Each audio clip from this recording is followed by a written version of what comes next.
Okay, good morning. Interpreters, if you could start the interpretation.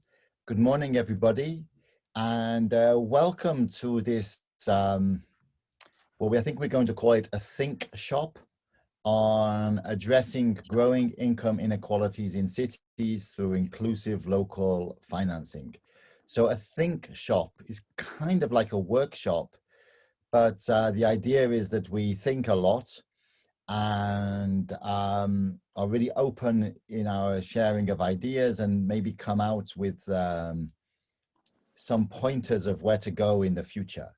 The purpose of this meeting is just to pull together some people who have contributed in different ways to a critical connection, which is the connection between investment in cities, urban investment on the one hand, inclusion, which is critical, inclusion of everybody, women, men, youth, old people, all kinds of people, all walks of life, all income levels. So investment, inclusion, land use planning and town planning, and architecture. So these are the critical four that I'll be coming back to throughout the meeting: architecture and design, land use planning, urban planning, how you use land or don't use it, investment, getting the money in for the built physical environment that needs to be there, and inclusion, making sure that this is as inclusive as possible. Now, it's not, these four don't always come together. You see, particularly, you see many cities that have grown without bringing these four together, and then they lock in exclusion. Either exclusion in terms of public space, open space, exclusion in terms of public safety, exclusion in terms of jobs for certain segments of the population, exclusion in terms of the environment and planetary health and pollution. So you get that locked in to the city as it grows. Or there's not enough investment that comes in. So you have cities that grow with low investment, and that's low productivity growth. In many parts of the world, urbanization has led to increases in family incomes, but that's not guaranteed. Without the investment, that doesn't happen. And as the world is becoming increasingly urban, this is becoming a critical feature. We have now reached what they call peak rural, and from now on, more than half of the world's population will live in urban areas, and that will increase into the future. So we'll probably end up with a world in which 70 or 80% of people live in the cities. So it's critical to get this nexus right: inclusion, investment, architecture, and town planning. For better or for worse, most architects, town planners, and people running investment funds are men, but not all. And we are very, likewise, not all women, not all urban leaders. And so we're very pleased to have collected together a diverse panel, and who will address these questions. And we hope this will lead to an agenda for action in 2021. My name is David Jackson, Director of Local Development Finance at the United Nations Capital Development Fund.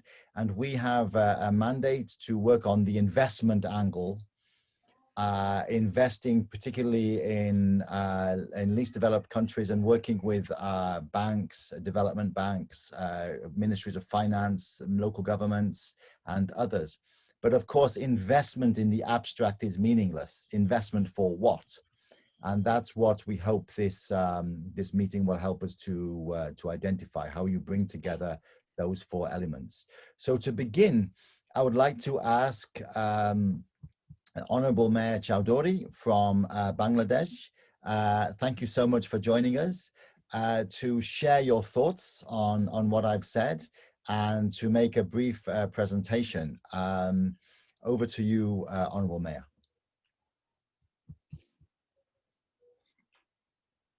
You may need to unmute yourself.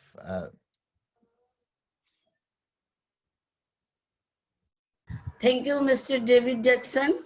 Hi, this is Uma Chaudhary, Mayor, Natur Municipality, Bangladesh. Distinguished ladies and gentlemen, good morning, good afternoon, and good evening. Thank you for inviting me to this event. It is a great opportunity to attend such an event organized by the United Nations Capital Development Fund, UNCDF.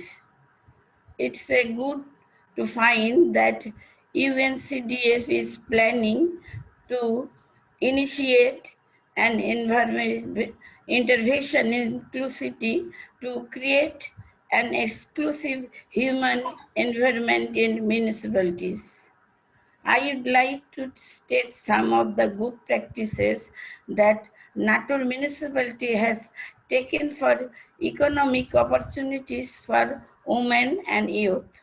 Natur municipality has provided dressmaking training to 100 marginalization women last year.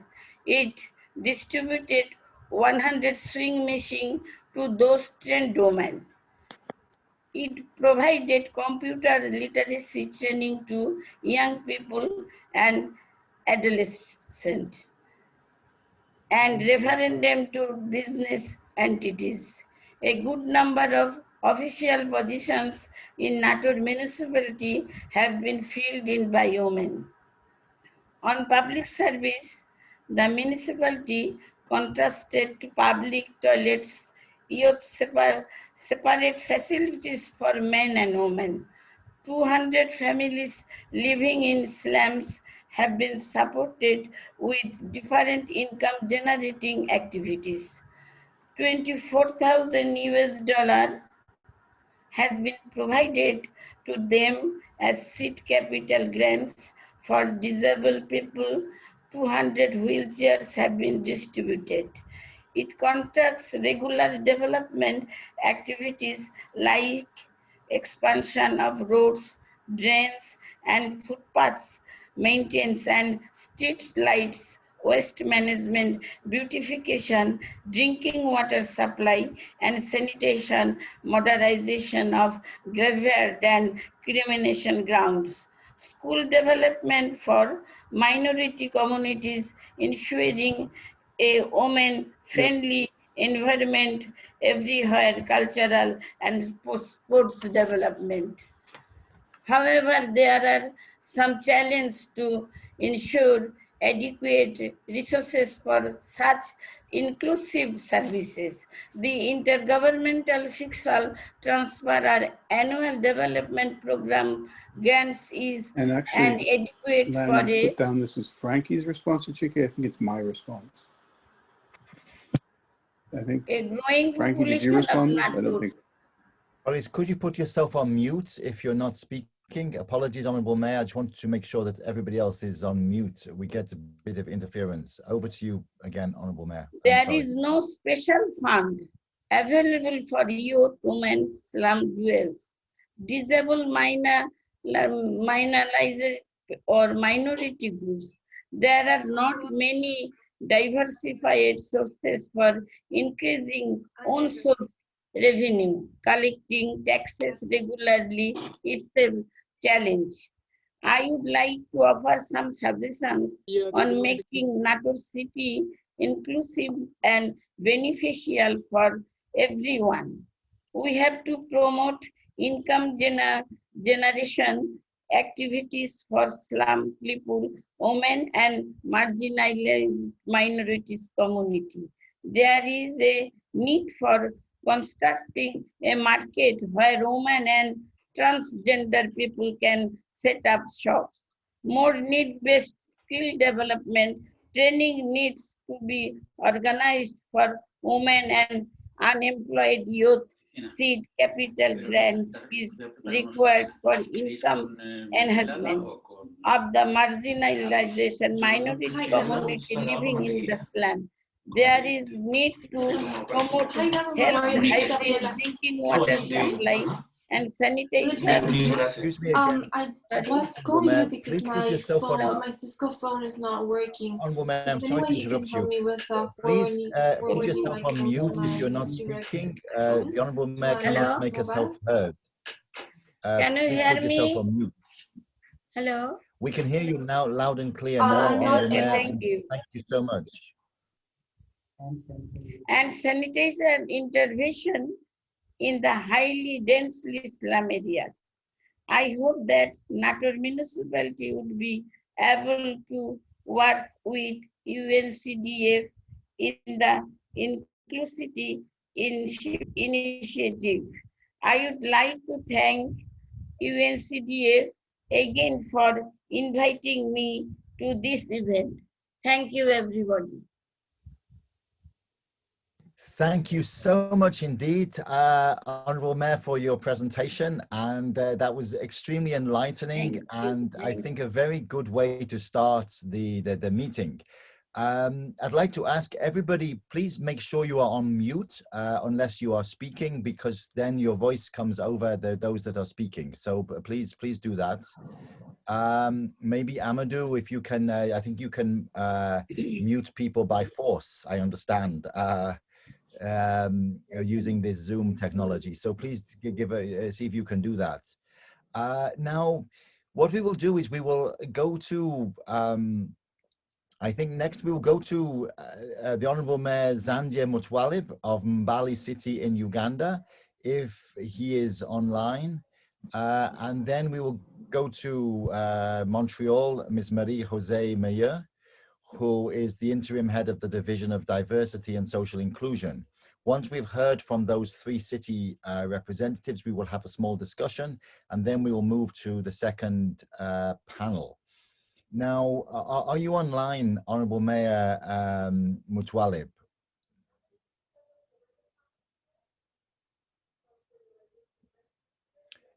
If not, I will shortly give the floor to Marie-Jose, and maybe to make a bridge to her intervention, note that what we heard from the Honourable Mayor Chowdhury is the importance of intergovernmental fiscal transfers, the importance of tax revenue, basically the importance of fiscal space. Without local fiscal space, none of these things can take place. But we also heard about slum upgrading and about employment, in women's economic empowerment, and the critical importance of investing in the type of jobs, the type of value chains that can drive that. And those are themes that we'll be returning to later in the meeting. What we often see is that cities grow, but employment doesn't always grow for the right people, if you like, because the opportunities are not there, or the safety is not there, the transport is not there, the jobs are not located in the right place. So there is this nexus between growth and inclusive employment that I think we need to address. And then there's also the issue of fiscal space, which the Mayor Chowdhury also raised. So over to you, Marie-Jose Meyer. What is Montreal's experience in, if you like, planning for inclusion and making sure that Montreal is an inclusive city? Over to you. Bonjour, en fait, merci beaucoup de l'invitation. C'est très apprécié. En fait, on est content d'être ici. En fait, Montréal, c'est quand même, c'est une ville de 2 millions d'habitants. C'est une ville qui a une riche histoire. C'est une ville aussi qui a quand même, on a 35 000 en fait personnes qui se sont déclarées avec une identité autochtone. À Montréal, on reçoit 70%, en fait 70% de l'immigration internationale du canadienne, en fait, est reçue au Québec, et celle qui est reçue au Québec choisit de s'établir à Montréal. Donc, c'est quand même une ville qui a des clientèles qui sont vulnérables, qui sont dispersées à travers la ville de façon très inégale. On avait fait un dénombrement de personnes en situation d'itinérance et récemment, et c'était 3000 personnes. Et je vous dirais qu'avec la pandémie, on sait que ce nombre-là a beaucoup augmenté. On pense peut-être même à ce qui est doublé. Donc, c'est donc une ville qui a quand même des disparités, si on veut, sur son territoire. Je dirais que c'est sûr qu'on est un gouvernement de proximité, la ville, mais on a des pouvoirs qui sont différents, mettons, du gouvernement du Québec. Donc, il y a des pouvoirs financiers, un petit peu là, comme il a été nommé justement. Il y a des pouvoirs fiscaux qui viennent du provincial. Donc, on n'a pas nécessairement toute la marge de manœuvre qu'on souhaiterait avoir souvent pour travailler auprès de certaines populations. Je dirais que l'outil que nous, on a commencé à implanter, puis je vais me concentrer surtout sur cet exemple-là, en fait, c'est l'ADS+. L'ADS+, ou l'analyse différenciée selon les sexes dans une perspective intersectionnelle. Donc, je suis certaine que vous connaissez, qui est issue de décennies de revendication des mouvements féministes, en fait, puis qui est une approche qui prend en compte les différences biologiques, les différences économiques, sociales.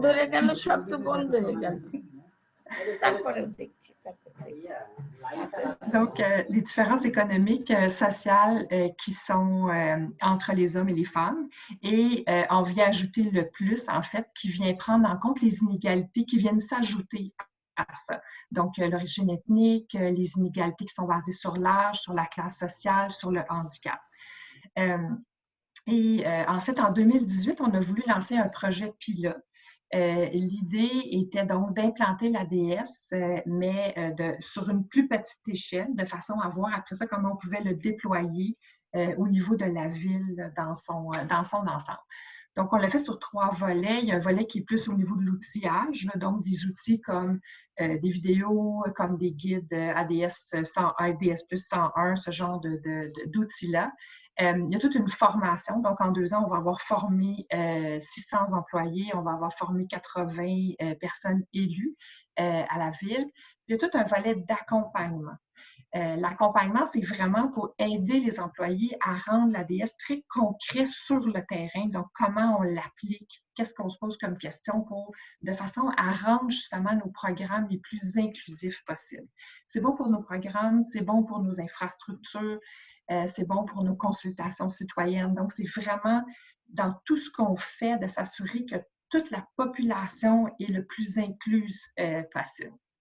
Donc, je vais vous donner présentement, on a une douzaine de projets qui sont en cours. Il y en a un qui touche particulièrement au niveau de l'urbanisation. Donc, on avait un secteur à Montréal qui avait un vieil hippodrome qui a été rasé et qui donc crée un grand espace. Et dans le fond, l'idée, c'est de construire un nouveau quartier dans cet espace-là. Mais justement, on ne veut pas construire un quartier qui va venir créer une gentrification. On veut plutôt créer un quartier qui va être très inclusif et où toute la population va se sentir bienvenue. Donc, ce que ça veut dire, en fait, c'est présentement, nous, on travaille avec le service des approvisionnements parce que vous savez, quand on va construire mettons, un centre sportif ou un parc ou bien un centre communautaire ou une bibliothèque, bien, à ce moment-là, on va avoir à faire un appel d'offres au niveau du travail de construction, mais on veut un appel d'offres qui va prendre en compte tout le volet de la planification inclusive aussi dans le déploiement de ce qu'on est en train de faire. Donc, l'idée va être donc de construire un espace où les lumières, donc les feux de circulation, vont être assez longs pour qu'une personne âgée, un enfant qui est tout seul, une personne en situation de handicap puisse traverser la rue de façon sécuritaire pour se rendre au parc ou se rendre à l'établissement sportif qui serait là.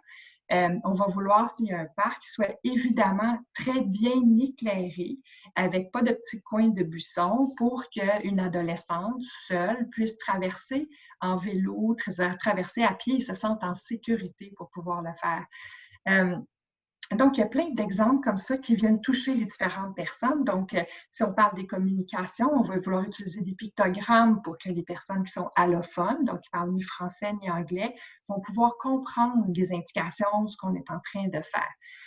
Tout ça nous ramène beaucoup aux données, en fait, qu'on a besoin d'avoir pour être capable de mettre en place des processus comme ça.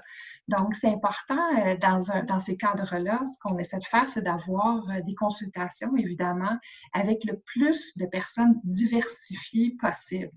Et ce que ça veut dire, c'est aussi changer nos manières de faire des consultations de façon à toujours s'assurer qu'on va aller justement rencontrer les personnes où ils sont, ou bien leur offrir une place pour qu'ils puissent venir. Donc, évidemment, ça prend, si on fait des consultations, on veut les faire le jour, on veut les faire le soir, de façon à ce que toutes les personnes puissent se présenter. On veut peut-être avoir une de garderie pour que les jeunes familles puissent se présenter à ces consultations-là. On veut avoir de la traduction pour que plusieurs personnes qui parlent différentes langues puissent participer à ces consultations. Donc, c'est tout ça qui doit être pensé. Présentement, c'est vraiment de cette façon-là qu'on travaille et notre objectif, et on va travailler sur notre pilote encore pendant 1 année. Puis ensuite de ça, c'est de faire un déploiement de l'ADS+, là, à travers la ville, de façon à changer toutes nos manières de faire en termes de programmation de services qui sont offerts à la population, puis en termes de construction d'infrastructures et d'identification d'investissements aussi. On a des quartiers qui ont plus de difficultés, qui sont plus vulnérables. Puis à ce moment-là, comme ville, on va souhaiter venir investir dans ces quartiers-là de façon à avoir une équité aussi dans nos investissements. Puis l'ADS va être un bon guide, en fait, pour pouvoir le faire adéquatement. Donc, j'espère que c'est ce que je voulais vous dire un petit peu sur Montréal présentement.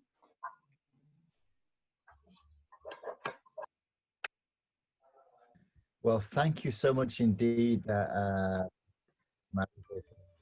That's really clear, and I think it's a nice complement to the presentation from Honourable Mayor Chowdhury Jolly, because we see that in different continents, the cities are facing similar issues, and this issue of inclusion is pretty critical, because growth can lead to increasing inequalities within the city, and as you pointed that out, and even investment can exacerbate those inequalities. It's the paradox that sometimes the more investment you get in the city, the more inequality increases. And so how to develop an investment plan, an investment framework which actually makes the city more inclusive. It's a huge challenge. I don't think we've really cracked it yet,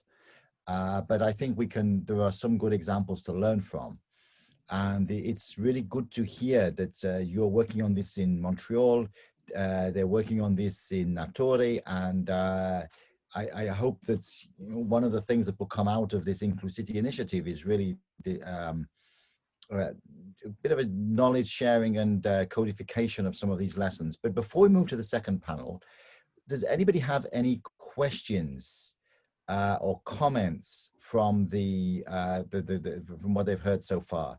I understand that Honourable Mayor Chowdhury has to leave. There's an urgent call from the local government division secretary in Bangladesh.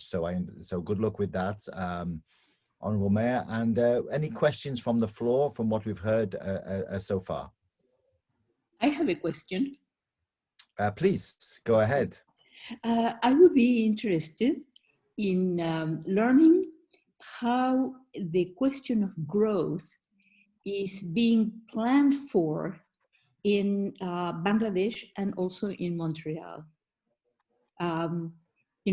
Cities grow, but how do they specifically grow in these two cities? Excellent question. So I believe the Honourable Mayor from Bangladesh has had to leave due to a call from the central government, local government division secretary. So let's ask Marie Jose to begin to answer that. And hopefully if we get somebody back from Bangladesh, we can address it there, or maybe some of the other panelists, some of the other participants who may be able to answer Susanna's question. Over to you first, Marie Jose. Thank you. It's a good question. In terms of growth in Montreal, there's growth that are coming from immigration, and we have also asylum seekers that are coming in. Obviously, we don't have the same numbers like in Europe that happen. It's not the same wave that we receive, but still, it's often these people are going in specific areas of Montreal, and also it's often create. Je vais le dire en français finalement, ça va être plus facile. Je m'excuse. En fait, c'est plus, il faut prendre en considération justement quand les gens arrivent sur le territoire, où est-ce qu'ils vont choisir d'aller s'établir. Et souvent, ça va être dans des quartiers où il y a déjà des gens de leur propre culture qui sont déjà là. Et quand on est une ville, il faut le regarder de façon à s'assurer que, puis on l'a nommé tantôt, au niveau de l'emploi, au niveau de l'habitation, du logement social, de tous les coûts aussi au niveau de l'habitation, qu'on puisse avoir des espaces qui sont accessibles pour ces gens-là. Et présentement, à Montréal, on a un projet là, de logement social de 12 000 logements qu'on veut venir ajouter à nos infrastructures, mais c'est encore en processus. Donc, il y a une croissance, mais c'est pas non plus une croissance qui est immense là, en termes de la ville de Montréal, mais il y a une réflexion à faire sur où est-ce que les gens vont s'établir et est-ce que ces quartiers-là ont toutes les ressources pour pouvoir accueillir aussi les personnes qui arrivent. Là. Donc, c'est important de prendre ça aussi en considération.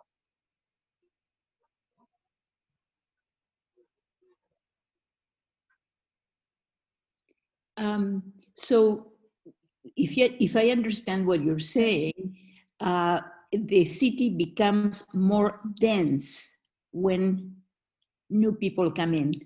It doesn't expand, it becomes denser.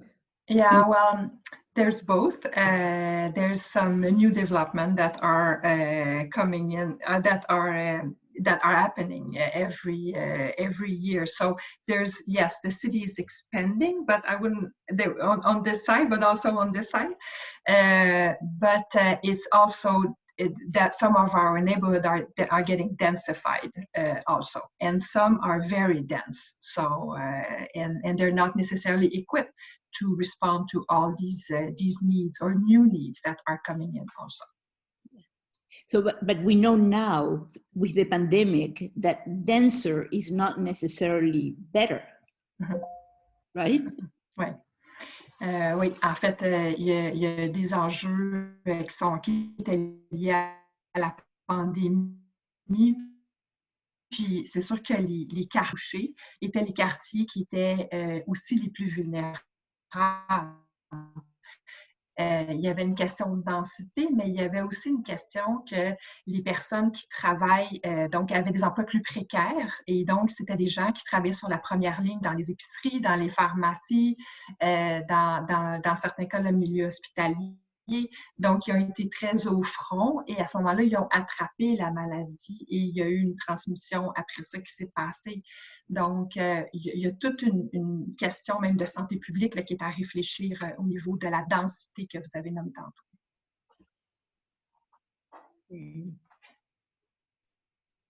Thank you.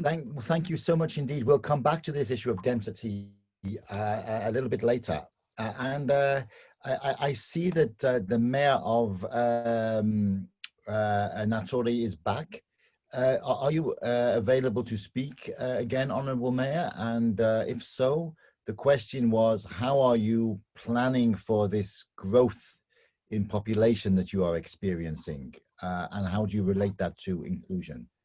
Honourable Mayor, the floor is yours, if you are able to speak again now.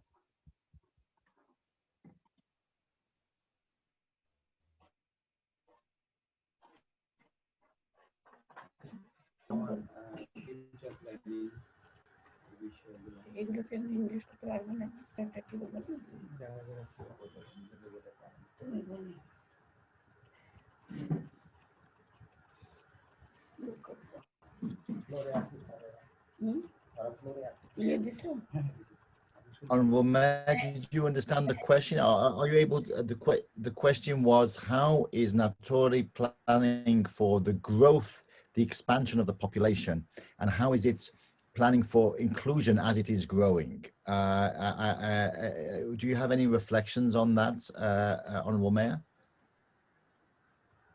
Yeah, yeah, thank you. I am some planning for Natur municipality. Number one, giving early education in the development of the child.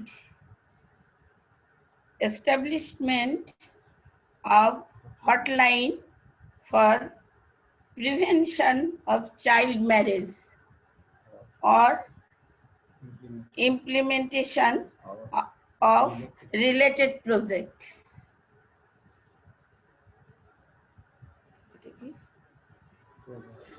Provide one-time financial training to poor and helpless women to run their businesses.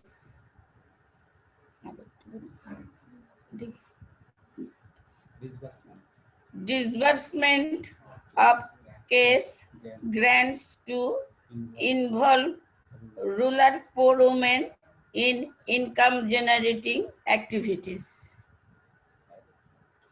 Arrangement of accommodation with hygienic latrines for mothers receiving maternity allowance. We want to work to market the products of women entrepreneurs for the development and empowerment of women entrepreneurs to make them capable entrepreneurs.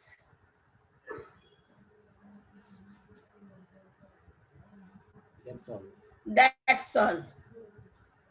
Well, thank you. That's a lot. And thank you very much indeed for that response. And I'm just pulling together three of the themes I think we've heard so far. You know, we heard from both Montreal and Natori that the cities are growing. And as we heard, people tend to group together in neighborhoods where there are people who speak the same language or come from the same area. And so, you know, urban growth is a reality and density is growing. So that's one feature that we've heard. But we also heard that this can be seen as an opportunity. And both Montreal and Natori have described how this can happen, including the issue of marketing the products that are produced. And I can share an example from the city of Malaga, where they have a large number of refugees from North Africa and migrants. It could be a critical problem for that city. They again are grouped into marginal geographical areas in ever increasing density, away from the core of the city. But what the city of Malaga has done is seen this as an opportunity rather than as a threat, and has looked at trying to develop those business networks with where the migrants came from in the first place, and has looked at seeing this as a new workforce, and has tried to creatively work with this new population in the value chains and the local economy, and also open up markets for Malaga in the places where the migrants came from. And in a different context, but similar approach, what the mayor of Natori is doing is trying to assimilate this growth and to transform it into an opportunity and an inclusive one by providing these employment opportunities and by taking care of some of the issues of childcare, education, and some of the other issues that were raised. So I think what I see so far is three issues really: growth as an opportunity, question mark; the issue of density, how to deal with that, another question mark. But then it comes back again to the issue of resources and fiscal space, because both of these initiatives need money, and even the investment needs money. And of course, there is a nexus there, because one of the reasons why, I mean, what we often see, of course, is that the density, if you don't get the investment in, it becomes extremely overcrowded, because you can't even build the decent housing to work at that level of density. And that's where you need the heavy investment. So are there any more questions to the panel? I see there's one from a colleague, Tamina Akhtar. So I'll open the floor to you, Tamina. We have we're talking about questions to this panel, and we'll move to the second panel at 10:15. So we have another 9 minutes. Tamina, the floor is yours. Thank you very much, David, and thank you very much to the panelists. So my question may be for this panel as well as possibly for the next one. You know, I lived in Cairo for 3 years, and as you know, Cairo is a huge metropolis. I remember in those days, around 3 million people lived in something called the City of the Dead. And they lived amid these monuments that were the old sort of mausoleums and, you know, historical sites that were essentially graveyards, historic graveyards. And they were never counted in any census. So, you know, the population of Cairo was underreported often by, you know, the order of magnitude of 3 million people. So anytime, you know, projects were invested in that area, it was for the upkeep of the monuments, historical preservation, you know, encouragement of tourism in that area, because tourists came and they spent money and they, you know, contributed to the commerce. But not for kind of basic services for the people that were living there in these informally in this area, which became increasingly important as a sort of center of downtown. So my question to the city leaders and the Honorable Mayor and others, including Ms. Torre perhaps, is, you know, how do we balance the needs of those that are living in very precarious informal circumstances with the needs for growth and commerce and development of the city, as well as preservation? It seems like there are lots of trade-offs in how these questions need to be tackled, and how do we do that in the most inclusive way? Thank you. Thank you so much indeed, Tamina. So may I ask, Susanna Torre, if you can park this until your intervention, which is coming up very soon, and I'll pass this first to maybe the Honourable Mayor Chowdhury. Any thoughts that you have from what the question from Tamina Akhtar, and then we'll go to Marie Jose Mayor. Over to you, Honourable Mayor Chowdhury.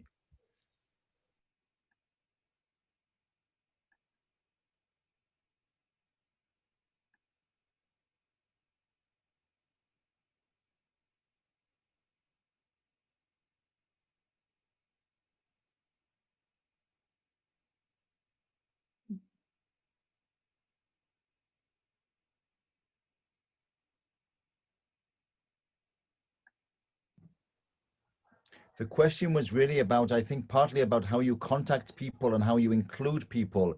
I mean, in Cairo, in Egypt, there were 3 million people living in an area where they were basically not even included in the census. They were kind of marginal to the whole city.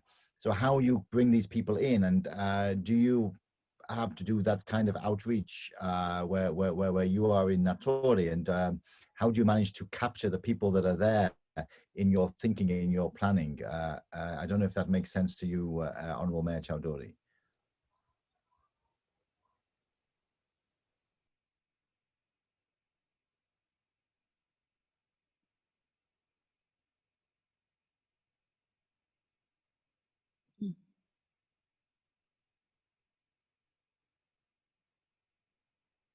maybe whilst the Honourable Mayor is reflecting, do you want to come in? Oh, Honourable Mayor. Yeah, yeah.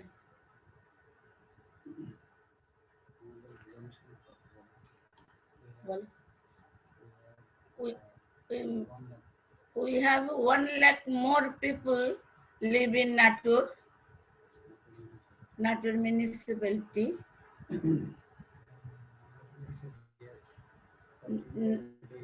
Natur municipality area, 14.80 square kilometer.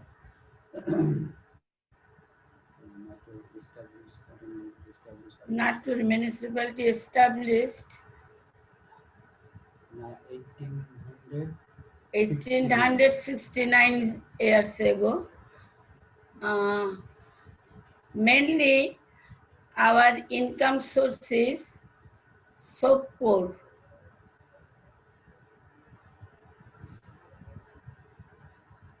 This is main reason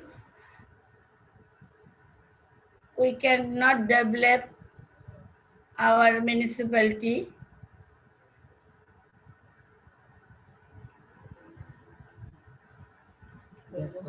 That's all. That's all. Well noted, and thank you so much indeed, Honourable Mayor. That's very clear. That's all. I'm sorry? It, Well noted. and Thank you so much indeed. thank you, thank you, thank you. Marie Jose, any reflections on the point that Tamina raised? Oui.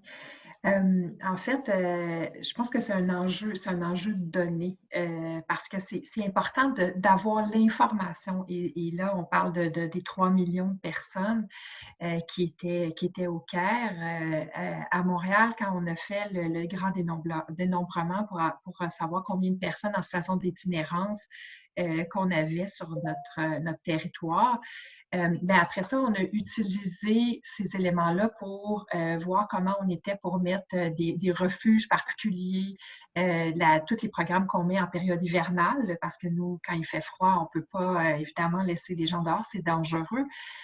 Donc, à partir des données qu'on avait, on a été capable de mettre en place des solutions. À ce qui a été nommé, qui était l'équité, si on veut, entre l'investissement dans un volet économique ou autre, puis l'investissement au niveau des besoins de base. Je dirais que, puis là, je reviens encore à l'ADS+, c'est quand même un outil qui nous permet de faire les choses de façon inclusive. Donc, pourquoi l'investissement qu'on fait dans un volet économique ne peut pas être inclusif? Il peut être inclusif, mais il faut qu'il soit réfléchi de façon inclusive. Et c'est là que la nuance, je pense, se fait. Là, après ça, c'est sûr que sur un territoire, puis à Montréal, c'est une des choses qu'on essaie de faire, c'est d'avoir une équité au niveau de nos investissements. Et les quartiers qui sont les plus défavorisés, bien, ils ont besoin de plus pour être capables de se remettre à un niveau. Donc, il y a toute cette réflexion-là au niveau de l'équité territoriale qui se fait. Mais sincèrement, je pense que d'investir dans un volet économique peut se faire de façon inclusive, mais il faut qu'elle soit réfléchie comme ça.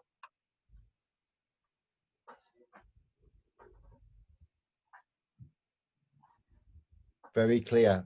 Thank you so much indeed. This importance of information and this capturing all the people, the issue that Tamina raised, I think is critical one. So I think this has been a useful first session. Now we can move to the second session. So we've heard a little bit from the perspective of two very different cities, but I think the important points are the communalities of the issues they are facing, and that's what is the great thing about working with cities. Is in essence the issues are the same wherever they are, and the city is really a much more useful unit of measurement, unit of action, unit of investment, unit of focus than the country. And that's one of the things that we strongly believe at United Nations Capital Development Fund. The world is divided into countries, but they are not always the most useful way of looking at things. If you looked at the world in terms of a collection of towns and cities, that is actually a more functional way to deal with a lot of the problems that we face.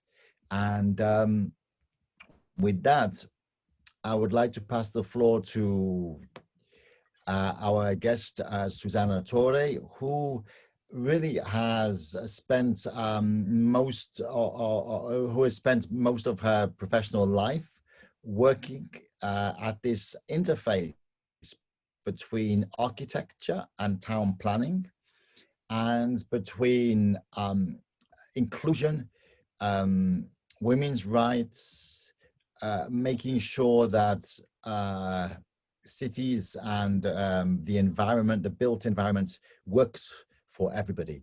And there's nothing more critical than this, really, because you know, when you open your door, you step out into the street. If you're living in an urban area, you're in the city. How does that city face you? Are you scared? Is it exciting? Is it a nice place? Is it a place you want to stay? Is it a place for your children?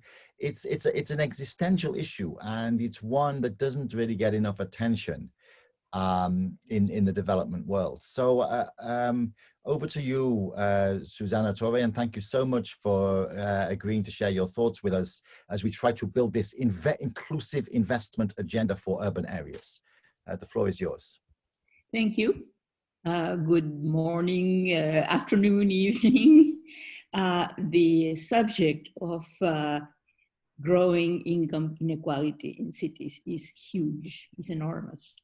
So I will only be able to focus on a specific subject, and I'm more than willing to speak about other aspects during the question period that will follow.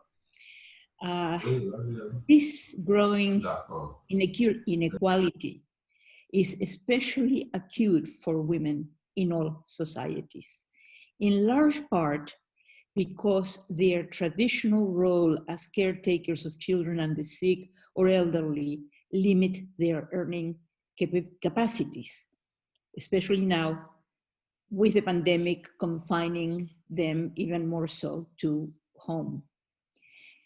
Some specialists estimate that by the end of the pandemic, women's rights and advancement will be set back 20 years in some parts of the world. So that in this context, inclusiveness may mean just being able to recover what was lost. Countering these effects will require the education of men and women, and especially children, for developing leadership and agency in vulnerable populations to change their marginal situation and improve their economic and social integration. For that reason, it is fundamental to develop local leadership so that each group can establish priorities for each specific location. Women in particular must develop the knowledge and skills to participate in the political and decision-making processes to ensure that sufficient funds are allocated to achieve their common goals, which may include safety from violence against women and girls, and the implementation of a health center or other facilities. Most important is to do away with gender inequality by educating men in a redefinition of masculinity, emphasizing responsibility and sharing rather than dominance, and integrating them in the care of children, sick and older people, and in the production of domesticity, that is cleaning, shopping, preparing food. This education should start early in life, but it should also include people of all ages. Gender equality should be a key objective. Local governments and NGOs can help this process by setting up structures that reward financially the work of learning, so that learning is not seen as something unaffordable and not essential to survival, which it is. I also think that the creation of mechanisms and collective spaces for the pooling of resources and the sharing of domestic and care work in marginal neighborhoods can mitigate the burden of poverty. The integration of vulnerable and marginal groups requires that their precarious living conditions become visible in the city. The mapping of some of the very large informal settlements that exist in Buenos Aires, Rio, and Santiago, and other South American cities was begun only 4 years ago after decades of fighting to achieve this. Until then, they had remained virtually invisible to the population of the formal city, ignored by governments at all levels, with limited or no access to transportation, health, and education services. The acknowledgement of their existence by being drawn into the city maps is the necessary first step to their integration into the larger urban life. However, their newly acquired visibility brings a lot of other problems. For example, Villa 31 in the center of Buenos Aires, which is now on the verge of being acknowledged as an official city barrio, neighborhood, issuing property titles to residents so that they can purchase services. But the largest percentage of these inhabitants are living hand to mouth, unable to afford those services. So we see that the access must be defined in economic as well as physical infrastructure terms. Public transportation is also essential for connecting residents with workplaces, something that was well understood in Bolivia under Evo Morales, where a Swiss manufactured cable car system connects the domestic workers of El Alto with their jobs in wealthier neighborhoods in La Paz, quickly and comfortably, replacing the decrepit bus system that required 2 or 3 changes and far more time. Architects and urban designers like me can and must contribute to achieving equality and access to opportunities. Fortunately, many architects are now being educated by feminists like me to plan and design for economic, cultural, and social issues, and have embraced working for social responsibility as a worthy career objective. This was not always the case. We are committed to the replacement of spatial structures that reinforce patriarchal dominance by design, such as isolated female compounds, kitchens for a single, usually female worker, or the lack of childcare facilities in housing and the workplace. Instead, we propose the creation of collective outdoor spaces that act as social and educational magnets, gathering services needed by old and young, and integrating recreation with productive gardens so that families can supplement their diet with vegetables and fruits grown in them. Buildings and spaces by architects such as Anupama Kundu in India and Diebedo Francis Kere in Burkina Faso have also integrated low-cost, knowledge-based technologies with local materials and traditional construction in schools, libraries, and community buildings, using sustainable design practices that are based on economic reuse and recycling solutions. There are already enough proposals, as varied as the ways of human ingenuity, and examples of good practices in initiatives, large and small, to start rallying for their implementation. As always, what is needed is the political will to face the opposition of those who benefit from the status quo and the submission of the poor and the vulnerable. Thank you. Well, thank you so much indeed, Susana Torre. That was very inspiring and also very, I think, practical, because you ended on the critical note, which political will is required. You know, the status quo, if it's to be changed, you know, may require a bit of a shift, a bit of a push. You know, things don't change without an effort. And I think that is an important takeaway from what you've said. And we should, in developing this agenda, be aware of the need to push a little bit, or even a lot, to make change happen. It doesn't happen automatically. I think that is a critical point. The other element I take away from your intervention is, you know, the critical the critical role of imagination and of building on what we know works. So you talk about creating these social spaces that are magnets, we know from just history that you know there are nice social spaces that people feel comfortable in, and have always existed in towns and cities.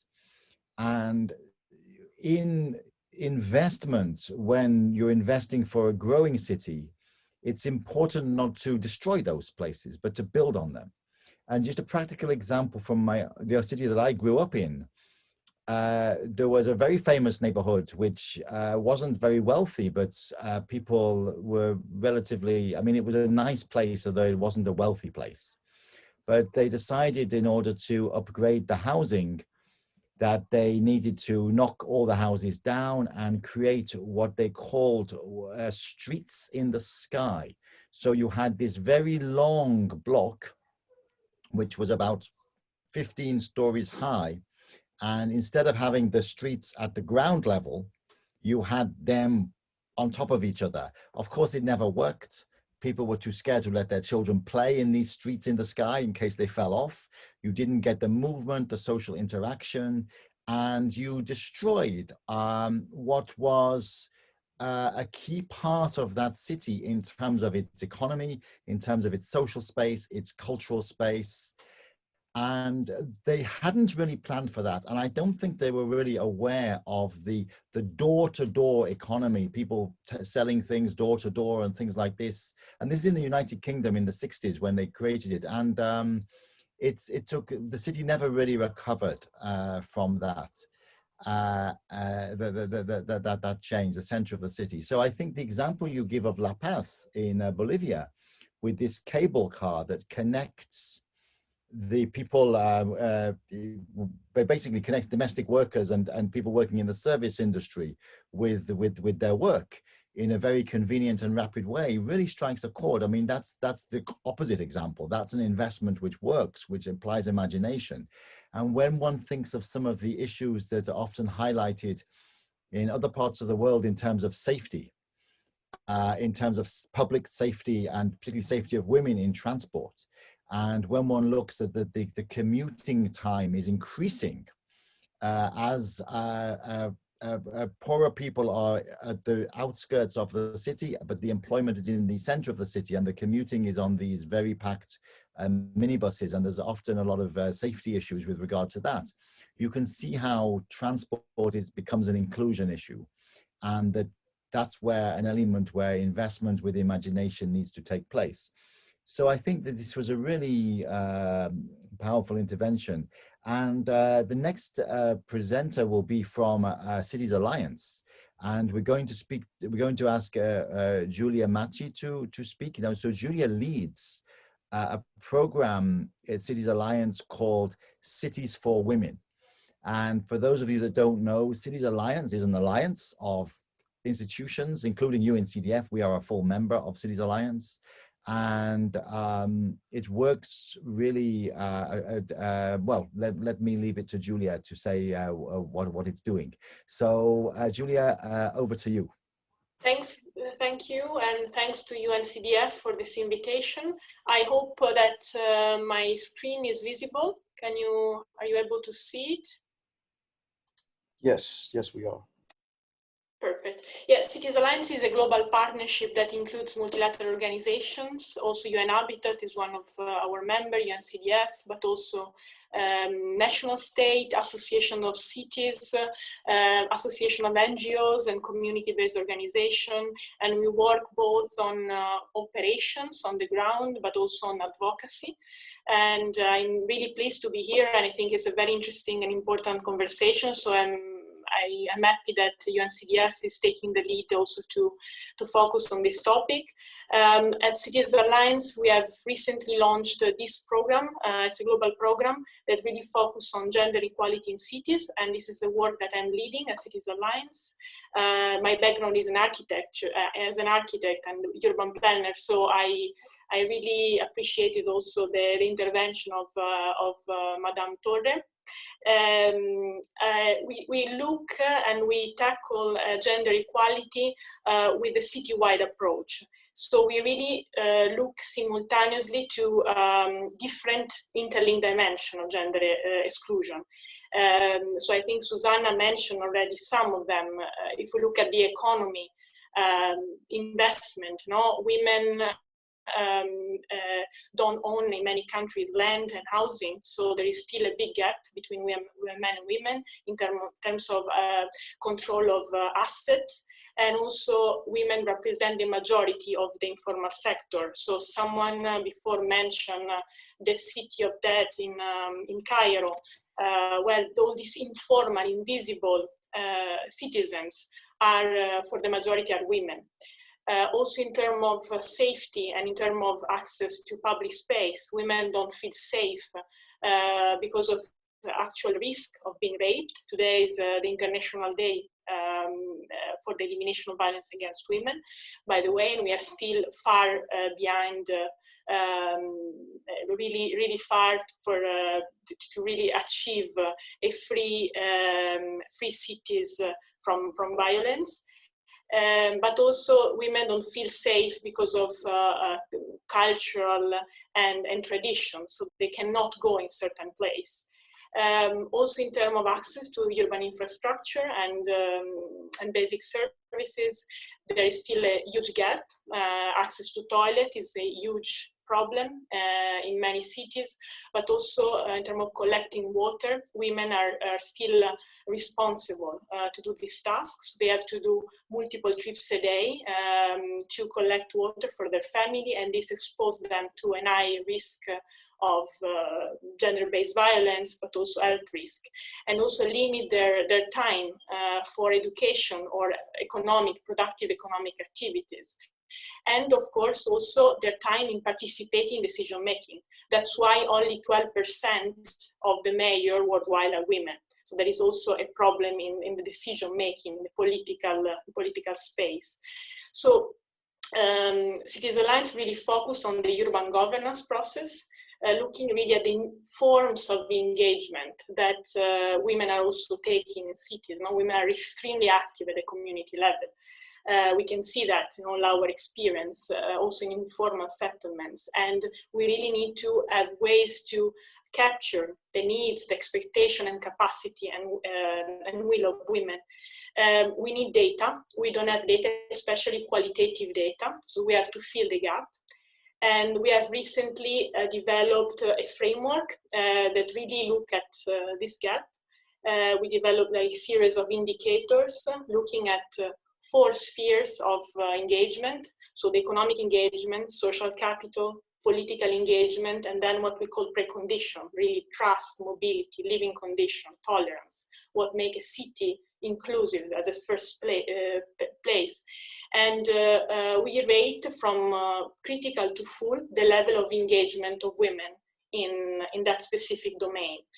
And this framework includes a phase of assessment where we collect quantitative and qualitative data through a participatory process, and then input to the policy-making process. So policy proposal, investment plan at city level, CDS, pilot interventions. We are now working and using this process in different cities where we are conducting projects with our members or local partners. So we are applying this framework within different topic and process. So in Tunis, we're working on investment plan and public space in the Medina, and in other cities, other like Nepal, it's more the new town outside Kathmandu. But I would like to focus on very quickly, just to give you an example, on the experience in Liberia, in Monrovia, where we have Cities Alliance, a country program. So we have a long-term engagement in Monrovia. Here, over the past month, we engaged women from different community, especially focusing on informal community. We engaged them through workshops, through the radio, through WhatsApp, through surveys distributed in the community, and we collect their perception, we collect their needs, and we formulate policy recommendation and a priority list that then we included in the city development strategy that we are finalizing with the city of Monrovia for the area of the Greater Monrovia, which is the capital city of Liberia. And there are, of course, land is one of the main issues, access to infrastructure, decision-making, violence are huge issue that needs to be tackled. At the same time, since infrastructure, basic infrastructure was one of the key issues that emerged from this process, we immediately started also engagement and in the 3 informal areas where we conducted participatory assessment also with women walks in the community safety audits to really identify specific challenges at the community level, spatial challenges.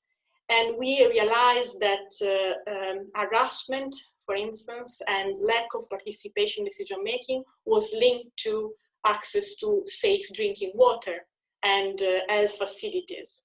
So we are already starting within the process of engagement also of women, of these women, the construction of water kiosks with a strong focus on women. So women will be also managing and maintaining also this water kiosk. And we are also cleaning the public space. So the water kiosk become not only the place for selling water, but also there will be a multi-purpose place where also women can also sell household items like soaps, toilet paper, hygiene product. So there will be a kind of micro community business, let's say. So we are really in this process right now. We are building and we are at the same time engaging women. And it's not, so talking about inclusive investment, is not a community-based enterprise, something that we did in other cases. In this case, we are not there yet, but we are starting, so this is more a kind of small informal business. In other cases, we did also to reply to the question on informality, how to include informal citizens. What is called informal, what is informal, it's also very difficult to define. But we set up this, what is called the Community Upgrading Fund, to fund a project like this, so small infrastructure. And we basically we are asking the community to prioritize one specific project, small infrastructure project, and then we fund. So we create a small grant and then we fund. And this is also to help, like in this case, the residents, and in this case women, to see a kind of quick, tangible result, and then to engage them in a long-term dialogue at the city level, in the city making process. This is really what we are doing here. So quick action and at the same time long-term engagement. And just to conclude, of course, this population have been extremely exposed to the lockdown limitation in terms of economy. Everyone that was working in formal economy has been quite hit by the limitation of the lockdown, but also the COVID. So we also worked with the community on a campaign, awareness campaign, focusing also on gender gender equality messages. As has been said, no? Gender violence has increased, domestic violence during the COVID. So it's very important also to link this issue, no? with the city planning and city governance. Thank you. Well, thank you so much indeed, Julia. That's fascinating and extremely useful. I think, you know, I mean, it's very important, the final points you made, of course, and it was also made by Madame Tori earlier, that the gender, well, domestic violence and lots of other bad things have increased during the COVID era. So that's something to bear in mind. But I'm also like your point about the water. And again, just drawing the threads together. So we found the same thing in Freetown. So where we're working with the mayor there to set up a kind of investment program for these water standpipes, these kiosks, which have the impact that you've described. So that's validation of what you've been saying. And there, you know, how we can do that at scale and putting together a kind of investment platform that enables them to be community-led, but that the funding comes in and it repays, it actually becomes revenue generating due to the kiosks that can be set up next to the water standpipes, as you've described. That can then provide a revenue stream, renting out that space. Exactly. That can then lead. So that's something that's an interesting thing that can provide financial sustainability to that water kiosk idea, with the impact you've described. But what I'm also extremely interested in, and it again, is this issue of the index and the rating and ways in which you can actually measure some of these issues. And therefore, you would be able to measure an investment plan against their impact. And ideally, you'd be able to see a kind of investment plan or a town planning approach, an urban land use plan that actually has an impact in this way and can be funded in this way, and then reduces a variety of things, including even issues like domestic violence, but particularly builds women's economic empowerment and creates a more inclusive city. So I think we really look forward to engaging with you on this index and seeing how we can collaborate using our investment instruments to make sustainable and taking to scale some of the initiatives that you're piloting. So I think we'll go to one more speaker and then we will open up. And this is, well, two more speakers, I should say. So I'd like to go next to Doug Reagan, who is the Chief of Youth and Livelihoods at UN Habitat. And you know, it's been a fascinating discussion so far. And Doug, the floor is yours. Thank you so much, and welcome everyone, and thank you so much for UNCDF for pulling this together. It's been a really fascinating exploration and inclusion and such. And I was trying to figure out something to do that would be more graphic and talk about some of the work we're doing in inclusion. I've heard from Suzanne, I think, was one of the key issues when dealing with cities is the concept of public and public space, especially when you're looking at informal settlements. And this is something that we as UN Habitat focus on a lot. So, I mean, there's over 1 billion people living in informal settlements. And if you're looking at the majority of that population, is young people. And that's my focus and has been my focus as part of the Human Rights and Social Inclusion Unit. And previous to that, the youth program here at UN Habitat. And so what we've found is that the need to invest in, the need to legitimize, the need to increase the capacity of youth groups, both young men and young women, led groups. And we've basically built a kind of a community-led model on that called what we call youth-led development. And we've invested through one of the programs, and actually we did something jointly with Cities Alliance in evaluating this called the Urban Youth Fund, which ran up until 2016, 2017, where we would specifically fund youth-led organizations. And what we found is that the need for collectivity, the need to be more than the sum of your parts, the need to aggregate was something that, if you're trying to go to scale, is critical to the success of where you are. So when we're looking at youth-led organizations, $1 into a youth-led organization has multiple 10, 20, 30, 40 or more dollars out in terms of output. Young people in the collective we found train, some of the projects would train on water and sanitation or on governance and such, and they would train 50, 100, sometimes 1,000 young people just in the small projects we were funding, which only, the values was quite small, $10,000, $15,000. And so to give a very concrete example, one of the informal settlements we at UNHabitat have been working in, because it's principally in our back door, because we're based in Nairobi, Kenya, is the Mathari informal settlement. And Mathari is the second largest slum in Nairobi, in Kenya. It's home to anywhere between 500 and 750,000 people. Again, it's always hard to tell what the borders are of informal settlements. The vast majority of the population, under 70%, is under the age of 30. So you have, in coming up with your development equation, how are you going to affect change? You have to engage this population. The challenge, we call it a double-edged sword, is that if you do invest, and you do invest in things such as education, if you invest in healthcare, if you invest in allowing these young people to live healthy lives, you can get, again, multiple, the effect is huge. But if you don't invest, you get the other side of the sword, which is violence, instability and such. So you need to, the young people play that role, and it's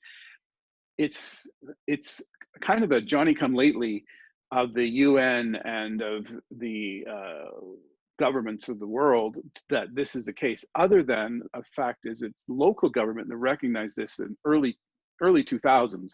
Local government recognized that youth is more likely because it's their political base, but youth are critical to development paradigm. And so we as at the UN system only had an envoy. We don't have a youth program. There's no UNIF, there's just UNICEF. We've come kind of lately to that understanding that youth are critical, not just as recipients of aid, but actually as partners in aid. And so in Mathari community, we partnered with a group there. It was called the Mathari Environmental One-Stop Youth Center. It actually was established by young people almost 17 years ago. And it's still continued on. It's not one of those flashy, beautiful buildings and such. It can be considered pretty rough, but they've done things like establishing public space. So there's in the small, so there's Mathari, and then it's built up into 11 different wards. In their ward, which is about 75,000 people, there was no public space, like none. So you can imagine a community that's 70% under the age of 30, and of that 70%, probably 75% are under the age of 15. There's no place for them to go. So what happens? They're in the streets and so on. So what this group did many years ago was, first they established their center, which they have a very dramatic video talking about establishing a center in the middle of a garbage heap, and how they basically had to sleep there to protect it, because it would be grabbed by other people, and they created that one center. So that was then. Then what they did is they created a football pitch, and this football pitch again is the only public space for 70,000 people. So it's, the dramatic, and we as being UNHabitat and an urban-based agency and focused on planning, this is really exciting for us. So yes, public space is a good thing, it's a good amenity, but actually it's so much more in terms of safety and in terms of health and such. So this football pitch then, became a central part of the whole community and created a huge kind of safety bubble within that community, which incorporated the youth center. When the youth center has an ICT center in it, they have a feeding program for street kids, and so on. So there's really amazing things. And so that's the growth of that over a 15-year period that we see that happening. And again, our focus role as the UN, and I think as other donors, is not to come in and take it over, but is to come in and increase the capacity of young people to run it. So that is what we've been working on for the last many years. And to kind of wrap up my presentation, where that's brought us to has been the COVID-19. So yes, COVID-19 on one hand has been devastating for communities, but it was, I think it was March 10th, we got a call from the Muthari Environmental One-Stop Center, and they said, our community is terrified. They're hearing all these things, the rumors are all going all over the place, we have to do something. We hear from the government that hand washing is important, why don't we establish hand washing stations? We're like, great idea. So that little thing, and also it was interesting, it was also initiated by a UNB from China, who just was totally embedded in that community. They put together a quick proposal, they sent it out to all the embassies, pretty much probably the first proposal that was received on COVID-19. And within 2 weeks, they had established, 2 to 3 weeks, they had established 10 centers. Then by 2 months, they'd established 40 centers, and by August of International Youth Day, they'd done 90 centers they'd established. And it was a network of youth groups across Mathari, and then it became Kenya, then it became Somalia, added on Ecuador for a strange reason. But anyways, I mean, it became masses. And by August 12th, they'd done 2 million hand washes.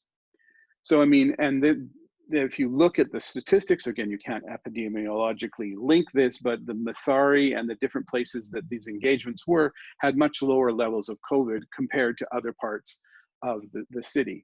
So that, and then these hand washing stations, then as the understanding of COVID grew, also morphed. So they started giving out masks. We had a football star donate 10,000 masks, and the masks then were made by women in the community. They did temperature checks. Now we've hired a gender-based violence outreach worker because GBV is huge in the slums. It's just insane. And then of course schools were out, and when kids are out of school in the developing world, the 486 million that could not, or I think it was that number, 400 million or so that could not even access any technology to get onto these wonderful platforms that everyone keeps talking about. If you lose school in the informal settlements, you lose school, period. There is no catching up. So we have education provided. And this again is all driven by this community-led, young men, young women-led program. So I'll end it there and saying that, you know, I think we as UN Habitat, I mean, we're so happy to work, and we know the great work of UNCDF and Cities Alliance and the other partners here. I think this is a really important conversation. Thanks. Thank you so much indeed, Doug. That's very powerful. You know, I was just reflecting as you were talking about youth, and you know, I mean, everybody is either is or has been, or I mean, still is young. I can hope I'm still considered young, but I was younger. And when I was younger, there was, you know, there's that feeling of energy, excitement, and possibility that you have when you are at a certain age.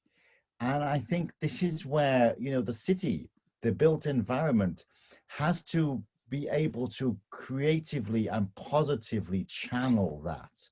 And if it can't creatively and positively channel that energy, excitement, then you end up with negative energy. And you mentioned, and we've all been hearing about a lot of the consequences of that. And so, I mean, the football field, you know, is a metaphor to me for that. And I think that's, you know, the correlation between, you know, a built environment that can channel and accommodate youthful energy, and then broader well-being and inclusion, I think is a really important one.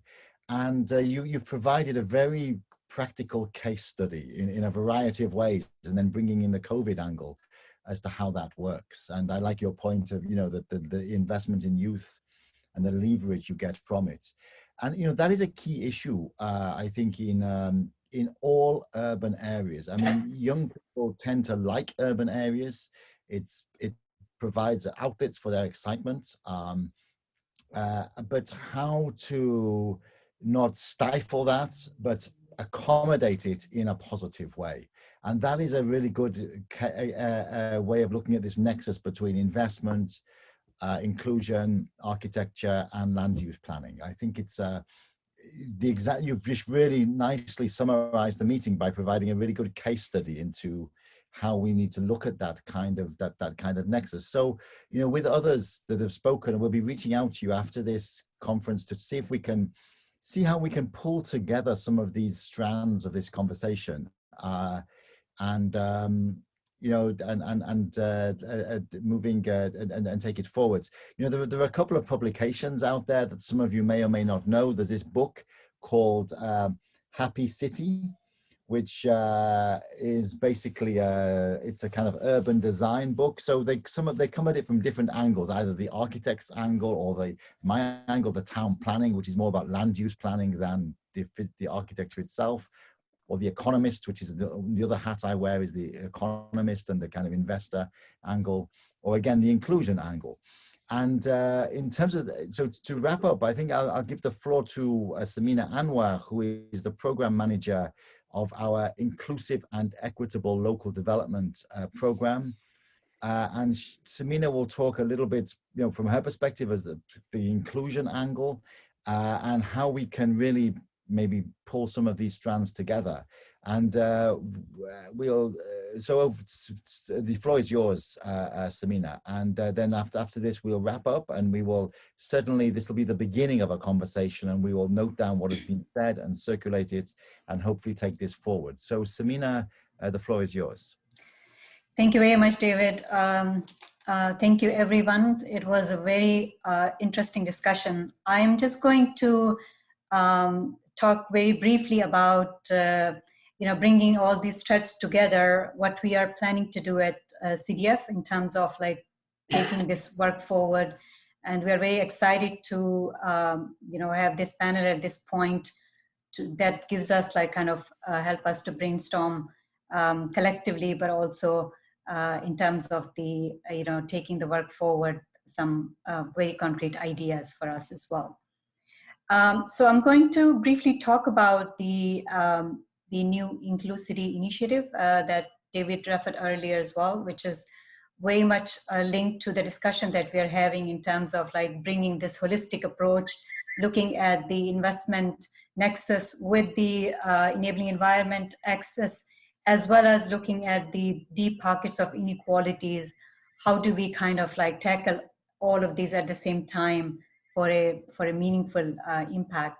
And the experiences that is shared by others, including our colleague from UN Habitat, and I think Cities Alliance is very critical because, you know, we are working in kind of a similar space, and we will see the complementarities and the tools that you have been using and the ones that we have been, especially on the investments front. So I think with the, you know, there's a lot of opportunities for us to think of, you know, collaboration, all that. So I'll just start with sharing my screen.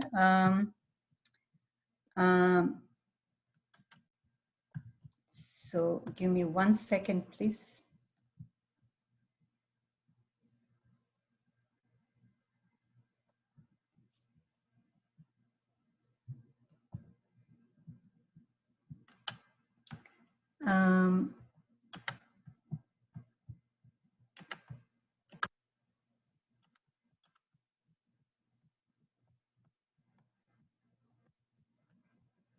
Yeah, we see it, Samina.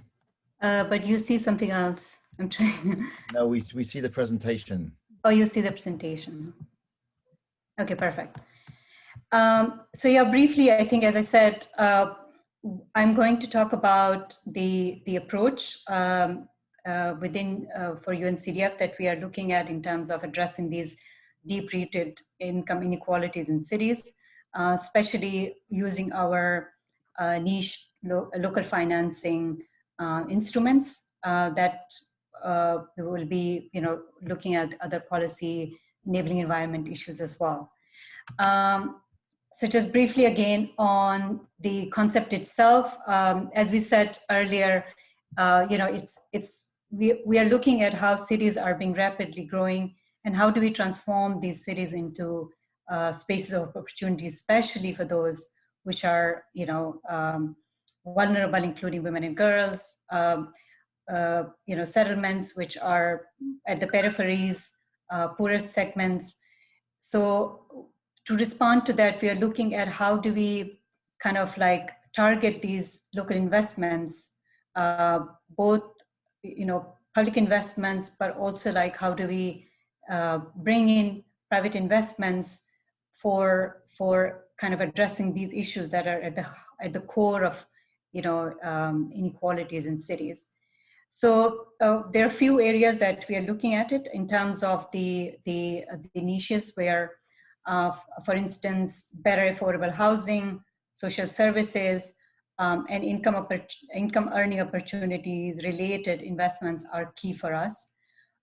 In addition to that, we are looking at how do we kind of tackle informality, as you know, we already talked about during this conversation earlier, that informality, especially for women, is a major challenge. And in the poorest regions where we are working, especially where because of informality, a lot of women businesses, whether, you know, they stay small and there's no opportunity for growth, their access to new technology, new knowledge, new capacities, that's always limited. So I think we are looking at how do we kind of like tackle that through our, you know, investments with municipalities. So that's an important nexus for us. And then we, you know, we already talked about the violence angle, which is very, very critical, especially for women's active engagement, economic activities, but generally for the well-being for women's mobility, for young people's, I think, well-being as well. We talked about how do we create those cities which are free of violence for its inhabitants. And then another important area is the link to all of this is like creating those services which are kind of like a holistic way of connecting public transport and housing in a way that helps these excluded groups and minorities, urban peripheries, to engage in economic activity much more effectively. So I think, how do we create those local investments in a way that is more efficient and it's more useful for these communities? And then lastly, I think another important area for us is how do we create these local networks which are actively working in this space? How do we kind of like create this space for them to be engaged and amplify their voices, especially at the policy level, local policy, but also in the arena of international policy making as well. This is the framework for the new initiative Inclusivity. I won't go again into the details, but I'm pretty sure all of you are familiar with UNCDF's work within the local development finance angle, where we are looking at the three major areas of building the local systems and capacities on public finance management, policy making, as well as our direct contribution through grants and other blended finance mechanisms. And then I think the other angle, which is very at the heart of this work for inclusivity, would be creating this new knowledge and creating the voice and, you know, the networks that are very much important. And within this space, I think our work with both UN Habitat, Cities Alliance, and other partners who are on the panel today would be very critical. So we are looking forward to strengthen those alliances. Again, won't go into much of the detail, but just giving you a little bit of flavor of what we are looking at when we say municipalities technical capacity building, which is the first major pillar of this work that we'll be focusing on. We will be looking at kind of sustained development of these systems, which are very much important for local level of inclusive planning and budgeting and programming. So I think that would be a major important priority for us in terms of their priority settings, in terms of making sure that there's the institution at the local level have the right capacities. You know, the local bodies within the local you know, planning processes, whether they have enough capacity to do that. And then the other angle is very important for us to kind of do an informed based intervention. So learning from our previous work, what we have seen is that if you do an kind of like assessments and looking at the gaps early on and kind of like the sectors where these kind of excluded groups are actively engaged, it helps to kind of bring together a meaningful kind of plan and budgets and all that. So we will be working a lot on looking at through local economic assessments and others.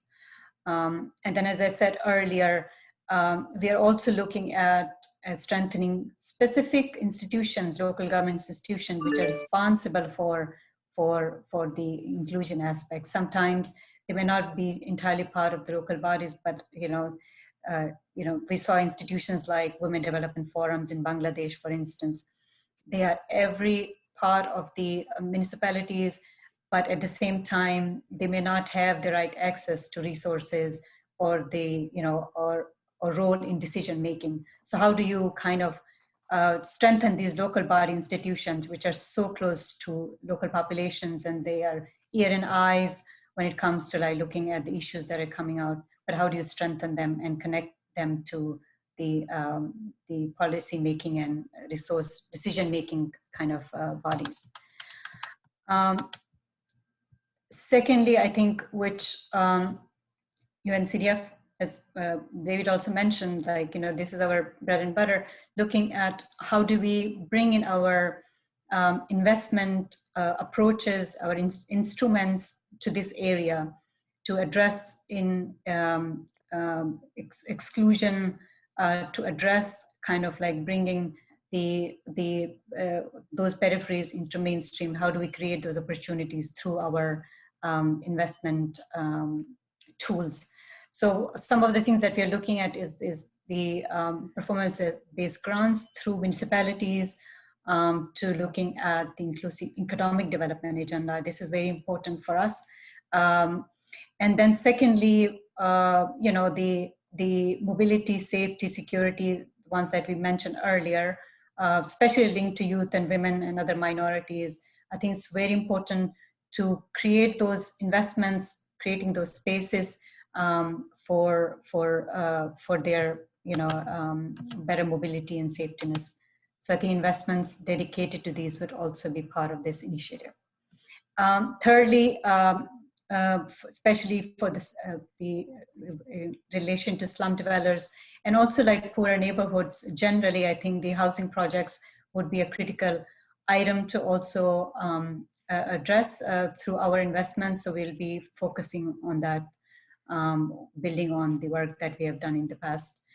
And then I think finally, as I said earlier, and then this came as in part of the discussion as well, how do we create those spaces for health and well-being generally, in terms of, we talked about youth have better access to, sports facilities, for instance, other recreational activities, the park, green spaces, and then also using investments for tackling environment related issues such as, waste collection processes and all that. So I think these are some of the angles of our investments that we will be focusing on in terms of the, with of course the angle of inclusion. Just to give you a little bit of idea of like one project that we have done in Tanzania. This is a bus terminal. Again, you can see that even like putting in place few facilities that helps women and children, for instance, having toilets, dedicated toilets there for women, a bench, or creating a police station nearby. All of these facilities just create that safe environment for women's transport and other groups' transports as well. So just to give you a flavor of like some of the past investments we have done. I think I'll stop there. These are again going into the details, but like the third angle, I think this would be another part of our work would be to building on this network, the dialogue that we are having right now, to how do we kind of like build in network, a group of experts taking it forward, piloting tools. We heard from Cities Alliance in terms of their tools as well. How do we connect these tools, which are so important for us to look at the gaps. And then also we are looking at the agenda of developing new knowledge with academia. It's very important. Raising the voice of marginalized groups, how do we do that? And also like, what are the new innovative models of finance inclusive cities? I think we'll be working and kind of, building that knowledge piece as we go further. And then of course, best practice and lessons will be documented. I think I'm going to close there. Given the time, if that's okay, yes. Samina, given the people are starting to leave already, but I think that's a great place to finish. And I just wanted to thank everybody for this discussion, and just two big takeaways, I think, from what Samina has been saying and what we hope to be able to do. The first one is, we at UNCDF are all about financing instruments, about investments, about making things happen. It's not like we have very deep pockets. We're not a huge fund of investment money that we can deploy.